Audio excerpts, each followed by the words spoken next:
Hello everyone, আসসালামু আলাইকুম। সবাই কেমন আছেন? আলহামদুলিল্লাহ, আমিও ভালো আছি। সবাইকে মাহে রমজানের শুভেচ্ছা জানিয়ে আমার আজকের ব্লগটা শুরু করছি। সম্পর্কের দারিদ্রতাগুলো বড় নির্মম।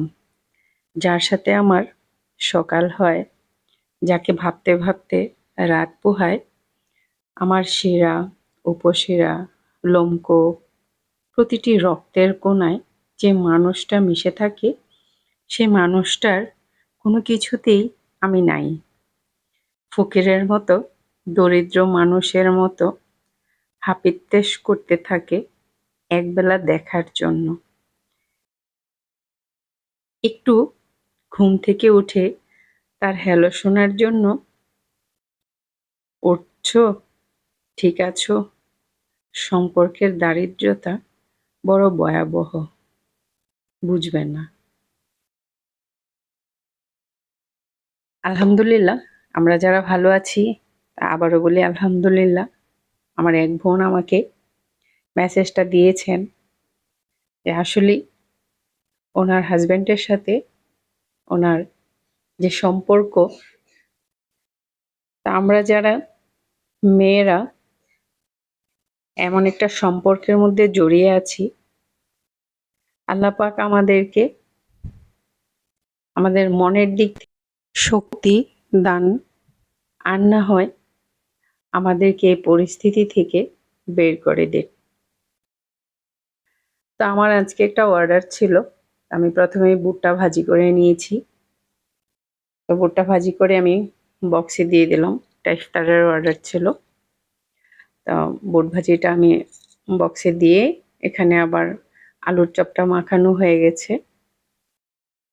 আলুর চপটা মেখে আমি রেডি করে এক সাইডে রেখে দিয়েছি। সবকিছু আসলে রেডি করে গুছিয়ে তারপর চুলার কাছে গেলে কাজগুলো সহজ হয়। আপনি রেডিও করবেন, আবার গুছাবেন, আবার ভাজবেন, তখন একটু এলোমেলো হয়ে যায়। তো এখন আমি পেঁয়াজ ওটাতে সব মশলা দিয়ে দিলাম, দিয়ে এখন এটাকে খুব ভালো করে মেখে নিচ্ছে। আর ওইদিকে আমি বেসনটা, চপ ভাজার জন্য বেসনটা, বেগুনি চপ এগুলি ভাজার জন্য বেসনটা আমি ভালো করে ফেটিয়ে নিয়েছি, যেন খুব সুন্দর একটা ইয়ে আসে, চপ বেগুনি এগুলি খুব ভালো করে বানাইতে পারি। আর এখন আমি ভোররাত্রের খাওয়াটা রান্না করে ফেলেছি। আর সবশেষে আমি একটু চা খাই আমার কাজ শেষে। চাটা খেলে আমার মনে হয় যে আমার অনেক এনার্জি পাই আমি।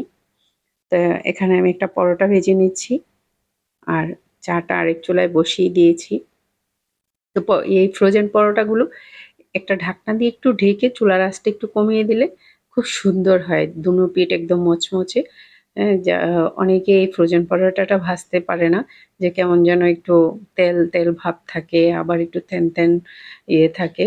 তো এটা আসলে ভাজতে জানলে একদম পেটিসের মতোই টেস্ট পাওয়া যায়। তো আমার এখন চাটা হয়ে গেছে, আমি দুধটা ওভেনে গরম করে নিয়েছি, তারপর চাটা একসাথে দিয়েছি। আমার ভিডিও যদি ভালো লেগে থাকে অবশ্যই আমার পেজটা ফলো দিয়ে আমার পাশে থাকবেন। এখন চা খাবো। সবাই ভালো থাকেন। আল্লাহ হাফিজ। আসসালামু আলাইকুম।